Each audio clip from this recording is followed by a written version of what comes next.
Rough ఆడించేస్తాను. చెయ్యి చూశావా ఎంత రఫ్గా ఉందో? రఫ్ ఆడించేస్తాను. మాస్టర్ని నీ కార్తో గుద్ది చంపావు కదే, నా కళ్ళ ముందే గుద్ది చంపేశావు. అయ్యా జడ్జి గారు, నీకో నమస్కారం. నా కళ్ళ ముందే ఈ అమ్మాయి కార్తో గుద్ది చంపడం నేను చూశాను. దగ్గరికి వెళ్ళి అడిగాను. అప్పటికి ఏమందో తెలుసా? నేను మినిస్టర్ కూతుర్ని, నేను ఇలాంటి ఎన్నో చూశాను. ఇలాంటి వాళ్ళని చంపితే నన్ను ఎవరు ఏమీ చేయలేరు అని చెప్పింది జడ్జి గారు.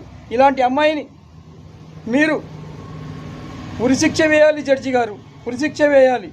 ఎందుకంటే ఇలాంటి అమ్మాయి మళ్ళీ వదిలిపెడితే ఎంతోమంది ప్రాణాలను తీసేస్తుంది.